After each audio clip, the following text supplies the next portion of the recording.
Escuchen esta tesis interesantísima. Voy a leerles una frase.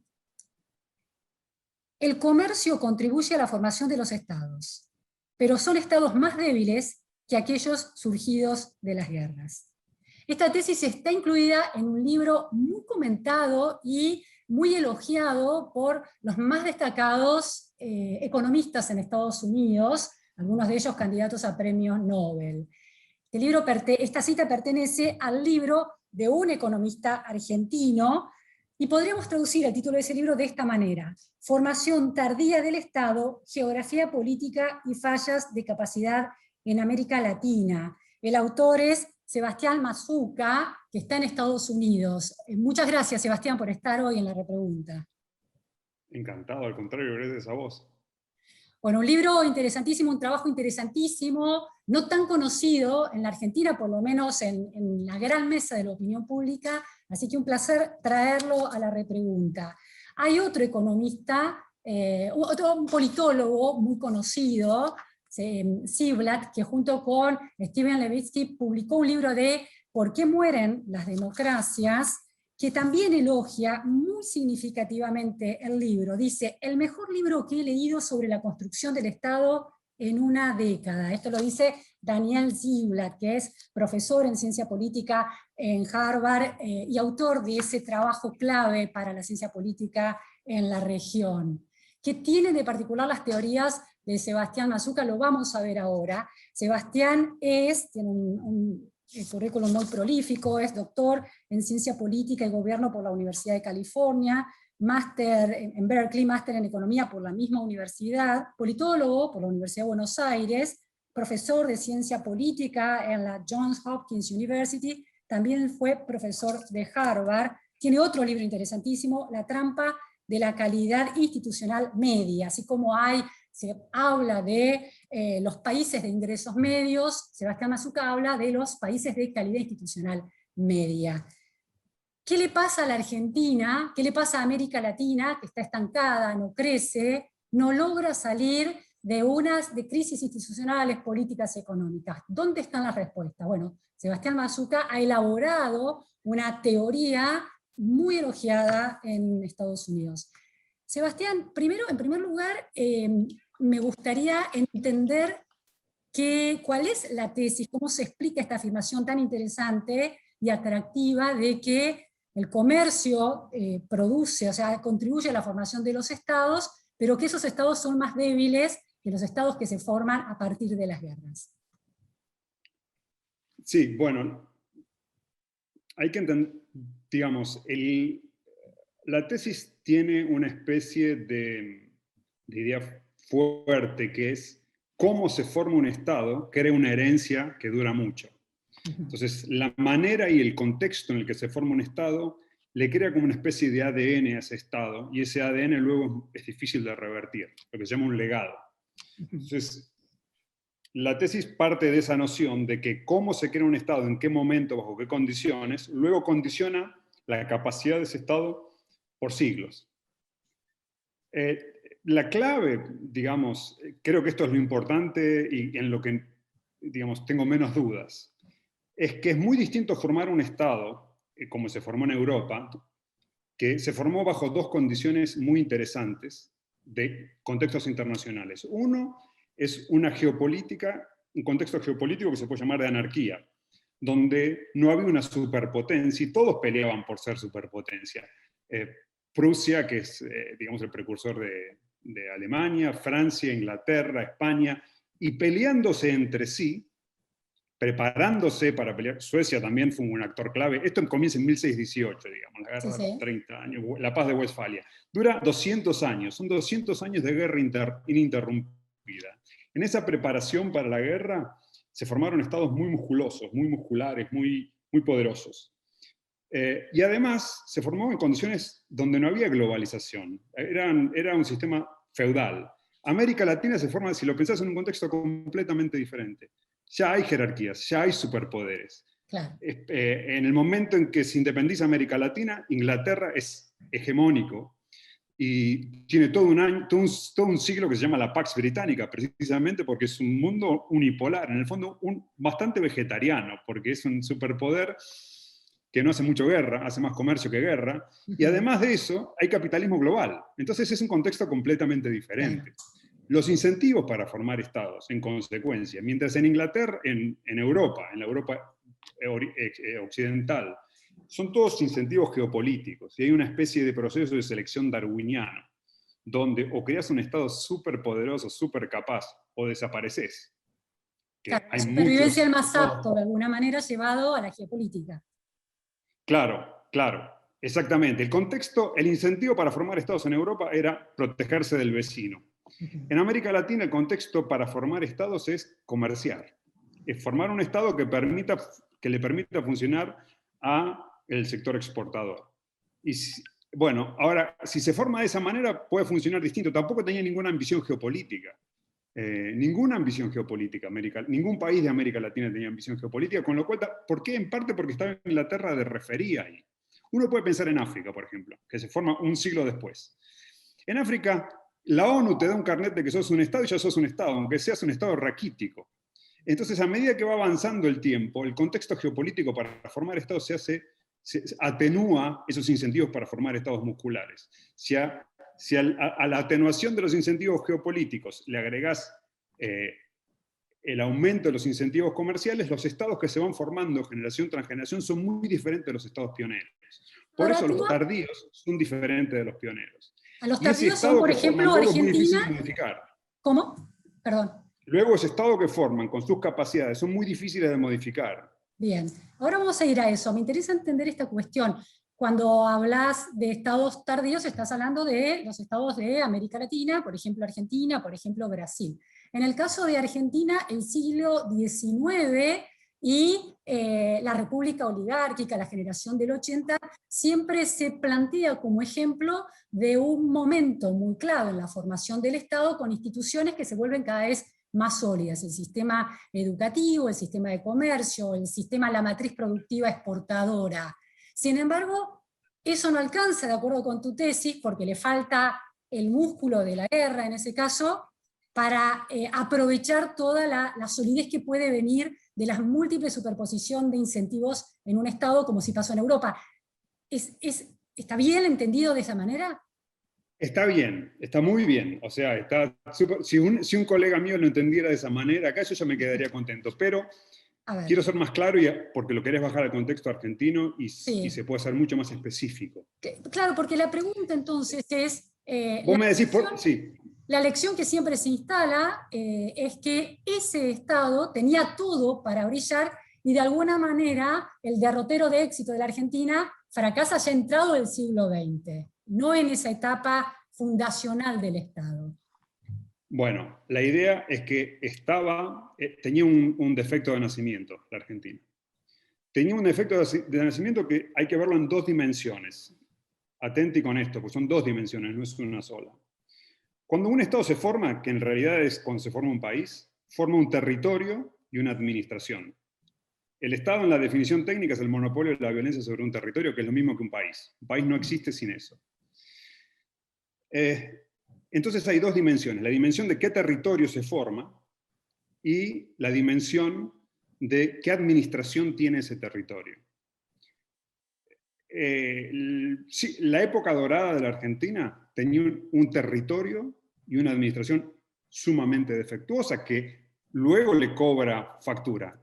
O sea, nosotros estamos acostumbrados a decir, bueno, hubo dos épocas de desarrollo argentino que pudieron andar y no anduvieron. Una es el modelo agroexportador, es mucho énfasis en la economía; el otro es la Argentina de masas del peronismo. Los dos tenían el mismo defecto: tenían un Estado anémico, de baja capacidad.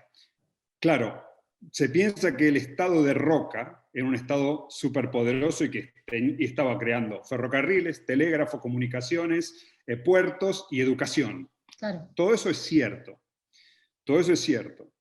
Ahora, el territorio, del punto de vista del componente territorial, una cosa que no pasó en Europa, si vos te fijas, en Europa todos los países tienen un rango territorial bastante pequeño. Miden 250.000 kilómetros cuadrados o medio millón de kilómetros cuadrados. Argentina es enorme, tiene como 5 Francias adentro. Brasil es una Europa entera. territorialmente estos países son ingobernables. Combinan una cantidad de regiones que ningún país europeo combinó. Y esa combinación es una combinación disfuncional, que en algún momento te pasa la factura. Te pasa la factura en algún momento, pasa la factura. Es muy difícil gobernar economías tan diferentes, economías regionales tan diferentes como la que tienen Argentina, Brasil y en cierta medida México también. Eso digamos, chupa savia de capacidad estatal, porque es muy difícil de gobernar, eso, por un lado. Por otro lado, la administración, y sobre todo la administración roquista, tiene un componente muy grande modernizador, pero tiene un componente enorme de patronazgo, es decir, de estado patrimonial. Es una coalición donde repartir favores y crear lo que Tulio Perindongui informalmente llamaba seguros de desempleo en las provincias, que eran subsidios un poco insostenibles a las provincias, era un componente esencial de la gobernabilidad roquista, de la gobernabilidad de esa época. Y eso le fue quitando capacidad al Estado. El Estado fue patrimonial desde el comienzo, por más que sea modernizador. Se ve eso bien claro con la crisis de Juárez-Selman, cuando explotan los bonos de la Argentina, que es muy parecida a las crisis que conocemos del siglo XX. Sebastián, ella era insostenible, tenía componentes insostenibles muy prematuros, se podían ver. Introdujiste la división territorial y los límites geográficos de la Argentina. Los economistas, lo nombraste a Acemoglu, los economistas discuten el tema de cuáles son los factores que hacen, y los politólogos, que hacen que un Estado sea próspero o pobre. En tu tesis hay un peso muy central de la geografía política. ¿Eso sigue funcionando actualmente en América Latina como condicionante comparado con África o comparado con los países desarrollados? Bueno, funciona en esteroides, te diría yo. Funciona en esteroides. No se discute porque naturalmente, naturalmente uno forma un Estado, generalmente los estados no fallidos, no los estados exitosos. Uno forma un Estado y después forma una nación, y con la nación aparece la idea de Argentina, Brasil, el himno, la selección, cosas que nos ponen contentos a todos, no importa la grieta. Y no se piensa en los múltiples posibles países que hay adentro de cada país, ¿verdad? Acemoglu y Robinson no miran esta cuestión de las combinaciones territoriales. En los 60, en 1960, apareció una cosa en un mini país, en Holanda, el problema de la enfermedad holandesa, y se descubrió que existe una cosa como la enfermedad holandesa. La enfermedad holandesa consiste hay dos sectores de la economía y uno transforma en poco competitivo al otro. Holanda tenía la empresa Philips. Cuando empezó a exportar gas y petróleo, aumentó tanto el tipo de cambio, es tan competitivo, atraía tantas inversiones que las otras empresas de tecnología de punta de Holanda dejaron de ser competitivas. Bueno, la enfermedad holandesa la inventó América Latina. A pesar de que se descubrió en 1960, Brasil y Argentina nacieron con enfermedad holandesa. Nacieron con sectores centrales hiper dinámicos, te diría, que contenían países con el potencial de Australia o de Nueva Zelanda, el Valle de Paraíba en Brasil y la Pampa Húmeda en Argentina. Ahora, si vos tenés una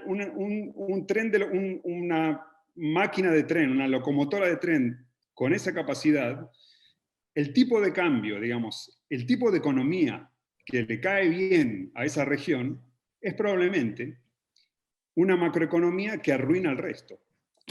Obviamente esto se compensa con subsidios, con lo cual terminan perdiendo los dos, porque los subsidios del centro palían un poco los pesares del interior, pero también impiden al interior desarrollarse, con lo cual hay combinaciones Argentina combina territorios, es una combinación muy disfuncional de territorios. Entonces, muy disfuncional. Y ahora se ve al extremo, digamos, el tipo de cambio que le conviene a la Pampa Gringa no tiene nada que ver con el tipo de cambio que le conviene a Tierra del Fuego, y nada que ver con el que le conviene a Cuyo, y nada que ver con el que le conviene al noroeste argentino. Entonces es muy difícil, es muy inmanejable. Es muy interesante porque lo que vos introducís acá es un determinante clave como la no solo la geografía, sino la geografía política, es decir, la división política y la organización dentro del territorio de los distintos estados y sus economías. Hay un lugar común en relación a la geografía, que es que los países con recursos naturales tan a la mano podrían quedar, tenían un potencial, pero estaban tan a la mano que no se generó un incentivo para trabajarlos. ¿Cómo ves esa teoría? ¿Es demasiado precaria para explicar el peso de la geografía? ¿O los recursos naturales como, bueno, los recursos fósiles enterrados o los ríos navegables también influyen? No, esa tesis es una tesis excelente. Es una tesis excelente. A mí me apasiona esa tesis. Le agregaría una modificación a la tesis tal cual la conocemos, la tesis de la maldición de los recursos naturales, que puede ser una maldición o una bendición, ¿verdad? Vos tenés un país que tiene enormes reservas de petróleo. Ese país puede ser Noruega o puede ser Venezuela. ¿Y qué depende de que sea Noruega o Venezuela? Bueno, ¿de qué instituciones la acompañan? En realidad, eso es la tesis en el estado de arte, digamos, se dice eso. Los recursos naturales, la geografía, puede ser buena o mala, muy buena o muy mala, dependiendo de la calidad de las instituciones. Ese es el punto central. Eso yo lo compro 100%. O sea, geografía y clima pueden ser beneficiosos si las instituciones que organizan esa geografía y la vida que se desarrolla en esa geografía aprovecha esos recursos. Sucede, por ejemplo, en Canadá, podríamos decir, mucho frío, pero hay recursos naturales. En Noruega, en Australia, exactamente. Bien. ¿Qué pasa? Lo que mi tesis agrega es que no solo depende de las instituciones, sino también de qué otras regiones estés rodeado en el mismo país. Ese sería el agregado mío original a estas tesis que yo te digo. La tesis que planteas, los recursos naturales son buenos o malos, bueno, ¿qué más sabemos? Que depende de instituciones. Yo agrego que además depende de qué otras regiones estás rodeado. O sea, si tenés una pampa húmeda muy dinámica, depende de qué otras regiones estén rodeados, porque a lo mejor la asociación entre pampa húmeda y altiplano no es conveniente. No solo, suponete que tuvieras la pampa húmeda y funciona bien porque tiene buenas instituciones, que es lo que pasa en Uruguay. Uruguay tiene buenas instituciones y tiene tierra fértil. ¿Qué decís cuando decís buenas instituciones? Es una pequeña Canadá. Buenas instituciones, ¿qué significa? Instituciones. Primero, instituciones hay que saber que el estándar en la ciencia política de instituciones es democracia y Estado de Derecho. O democracia y república. Voto, competencia electoral, evitar dictaduras y división de poderes. Esos serían buenas instituciones. Hay que agregarle, que es un poco lo que hace mi libro, capacidad estatal. Que a mí no sé si me gusta llamarlo instituciones, pero capacidad estatal, que es una cosa independiente de la calidad del acceso al poder, la cuestión de calidad del ejercicio del poder. Entonces, uno tiene que agregar estas cosas, ¿verdad? Entonces yo digo, Uruguay tiene buenas instituciones, tiene buena geografía, y bueno, y ahí está. Argentina, Buenos Aires podría tener buenas instituciones, buena geografía, pero si está combinado, la combinación pues termina siendo perversa, tanto para La Pampa como para el resto de las regiones. Pampa Cuyo, Pampa Litoral, Mesopotamia, Pampa Patagonia. La combinación puede ser perversa. Ahora, Sebastián... No solo las instituciones, sino también el resto de la geografía. Claro, es algo más sistémico, es un rompecabezas donde cada parte... Sí. Es una cosa, vos fíjate esto, perdóname que te interrumpo acá, y me comprometo a que es la última interrupción. No, por favor.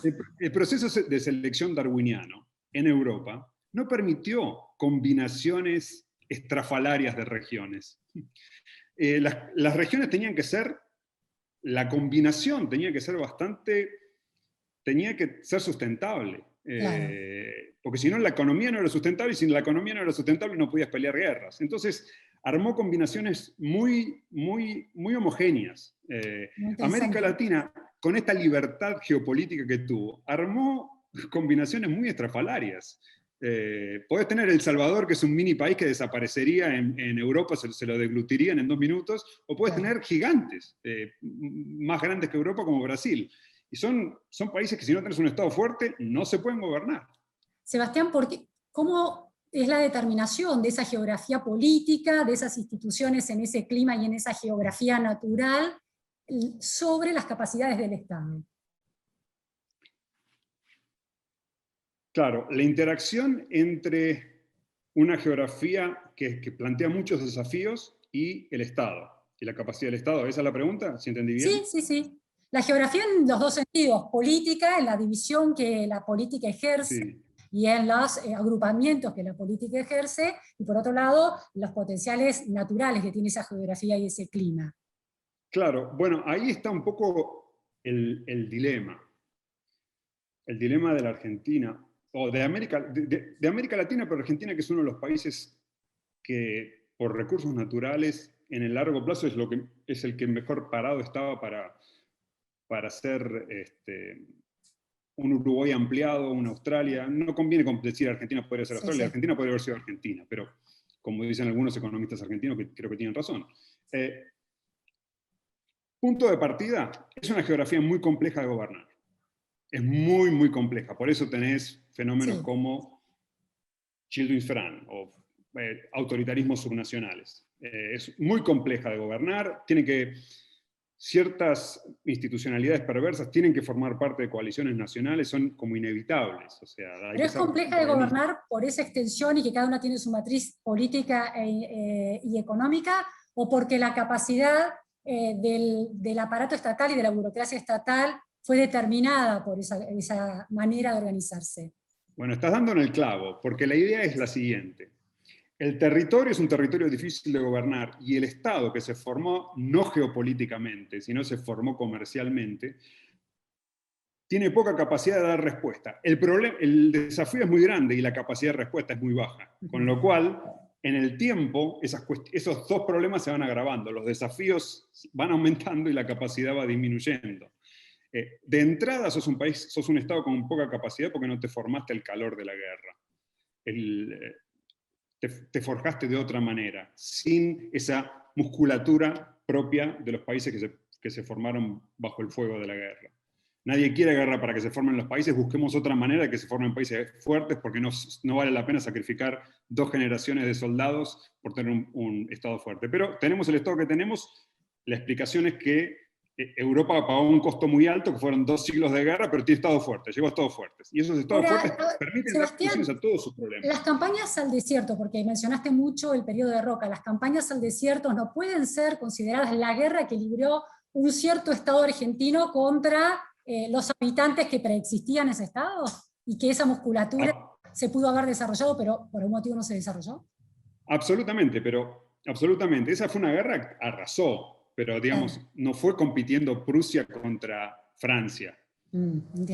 Fue un ejército que para los estándares europeos era un ejército vegetariano, sí, arrasando la nada, arrasando arco y flecha, claro, que ya venía debilitado por la campaña anterior que Roca criticaba, que era la campaña de Alsina de debilitarlos. Claro. Los agarró con la guardia baja, o sea, a los aborígenes los agarró con la guardia baja. No es una guerra que cuente para formar capacidad, claro, son batallas, no son Entiendo. 2 siglos de guerra. Esas batallitas no cuentan para formar Estado. No cuentan. Y aparte que Argentina ya era un Estado disfuncional con las 13 provincias originales, antes de la Patagonia. Ya era bastante disfuncional porque tenía economías muy incompatibles. Los astilleros de Corrientes que necesitaban proteccionismo, Buenos Aires que necesitaba libre cambio, los textiles y la carpintería de Córdoba y de Tucumán que necesitaba protección. Entonces, ya el componente predesierto, pre a la conquista del desierto, ya es una geografía complicada. Extenderlo, bueno, creó un poco más de capacidad, pero no cambió la historia. Sebastián, las 2 últimas preguntas. Una tiene que ver con cuál es una geografía, una política, una geografía natural, una geografía política como la que se da en la Argentina, un Estado como se da en la Argentina y una capacidad estatal débil. ¿Qué lugar le dejan al mercado para introducir las correcciones o el progreso necesario? ¿Puede haber un mercado competitivo interesante que saque a la Argentina en un contexto histórico cuyo legado continúa condicionando?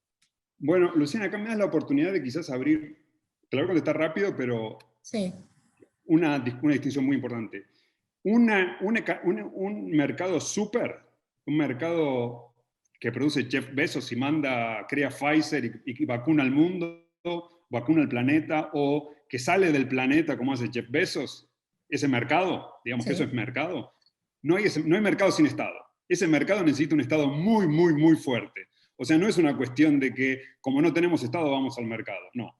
Los buenos mercados, es más, la globalización necesita superestados. Nosotros antes con un Fiat 600 alcanzaba para ser Estado, ahora necesitas un Lamborghini o necesitas un Boeing para ser un buen Estado. Con lo cual, por más que vos apuestes al mercado, el Estado lo seguís necesitando. Un mercado solo sin Estado no va a dar ninguna solución. Importante. Digamos, hay dos cosas que tienen en común el menemismo y el kirchnerismo. Uno un supermercado, otro superestado, pero los dos con estados incapaces. Con lo cual no importa si le apostás al mercado o le apostás al Estado. Si no tenés un Estado capaz, estás en problemas. El tamaño del Estado en relación al mercado importa mucho menos que la calidad del Estado. El Estado puede ser grande y de alta calidad, puede ser chico y de alta calidad, y eso es lo que produce resultados. La calidad del Estado, no la cantidad. Y ahí hay una especie de no transitividad, digamos. ¿Por qué? Porque digamos, más o menos está probado que el mejor Estado son los estados del norte de Europa. Son estados grandes de alta capacidad. Después, ¿qué viene? ¿Vienen los estados grandes de baja capacidad? No, vienen los estados chicos de alta capacidad. ¿Te das cuenta? Por ejemplo. Y después vienen, tercero, un poco los estados latinoamericanos, grandes de baja capacidad. Esos son malos, esos son como una trampa. Y la última pregunta es, ¿qué es un Estado de alta capacidad? Porque mencionás a los países nórdicos, por ejemplo, uno tiene la idea, por otro lado, de Estados Unidos como un mercado potente, pero cuyas deudas sociales están inquietando también. Entonces, ¿cuál es la calidad de un Estado para tener el mejor mercado posible? ¿Cuál es el modelo de país que ha resuelto eso de manera más interesante? Bueno, excelente pregunta, creo, digamos, excelente pregunta. La capacidad del Estado es algo un poco complejo, porque a veces se parece a una especie de barco, y el Estado puede ser asociado a un barco, y el barco tiene que ser un superbarco, no puede ser una balsa, no puede ser un barco a vela, tiene que ser un Airbus, no sé, tiene que ser algo de alta tecnología. Tiene que tener capital físico, capital humano, altísimo nivel de capital humano. El Estado en Argentina es la empresa más compleja que hay, o sea, y no está gobernada su capital humano es mucho más bajo que cualquier otra empresa. Entonces, un Estado tiene eso. Ahora vos me decís, ¿Suecia o Estados Unidos? Y es complejo eso, porque el Estado de Estados Unidos es súper capaz, pero es increíblemente capaz. Hay la NASA, muchas de las cosas que estamos viendo, el Internet estuvo inventado en parte por el Estado, por organizaciones militares que desarrollaron tecnología, lo mismo con la medicina, lo mismo con la biología sintética. Hay mucho apoyo. Yo estoy en una universidad que es privada y tiene miles de programas de subsidios del Estado, muy bien armados. Sí, de Silicon Valley se dice también que parece ser la cuna del emprendedurismo en la tecnología de avanzada, sin embargo el peso del Estado también ha sido clave, ¿no? El peso del Estado es grande. Lo que pasa es que esta es la diferencia, que es un poco lo políticamente incorrecto. Suecia puede ser Suecia porque está Estados Unidos. Estados Unidos puede ser Estados Unidos sin Suecia. Eso deja un signo de pregunta. Suecia puede imitar a Estados Unidos. Estados Unidos no necesita imitar a Suecia. Ahora, tiene un Estado fuerte, un mercado mucho más fuerte que el sueco, por lo tanto tiene mucho más emprendedores que Suecia. Entonces la innovación pasa por Estados Unidos. Sin embargo, Suecia tiene una equidad que Estados Unidos no tiene. Pero claro, porque, digamos, de alguna manera puede subirse, porque tiene un Estado eficaz, puede aprovechar las innovaciones que producen los estados con capitalismo más salvaje. Tiene un Estado fuerte, pero tiene capitalismo salvaje. Esos capitalismos salvajes crean tecnología, crean comunicación, entonces después es fácil adoptar, imitar. Hay que saber imitar. Si vos querés ser un Estado socialista, la clave es saber imitar a los estados capitalistas emprendedores. Muy interesante, muy bien, Sebastián. Claro. Muy interesante realmente, ¿eh? Ideas nuevas. No estoy muy seguro de esto último que dije, no estoy muy seguro, pero estoy bastante convencido. Mirando los datos estoy ahí queda por lo menos el dilema, el desafío de Estados Unidos de cómo esa economía tan innovadora produce una innovación en su equidad que está teniendo problemas, ¿no? Pero es que aumentó mucho la desigualdad, pero este es otro problema que tiene la Argentina. Lo importante es la pobreza. Puede aumentar la desigualdad. Mientras se reduzca el nivel de pobreza, está todo bien. Eso lo decía Margaret Thatcher. No, Margaret Thatcher también creó pobres porque en el corto plazo todas esas reformas crearon pobres. Pero uno puede ser como Estados Unidos, que crea mucha desigualdad, digamos, el capitalismo bajo gobiernos demócratas en Estados Unidos, crea mucha desigualdad porque hay muchos ricos, porque hay mucha innovación, y la pobreza digamos, no empeora. O sea, se puede rescatar gente de la pobreza aunque aumente la desigualdad, porque una economía que crece desigualmente. La cuestión, Argentina, por ejemplo, está obsesionada con la igualdad, pero de tanta obsesionada con la igualdad, empeora la pobreza. Claro. Se puede aumentar, digamos... La idea de igualar para abajo o de igualar para arriba, un poco en esa simplificación que se hace en la discusión. Sí. Crecer estando seguro que los pobres están cada vez mejor. Esa es la cuestión. Crecer estando seguro que los pobres están cada vez mejor. Que los pobres dejan de ser pobres sin necesariamente ser ricos. Exactamente. Claro.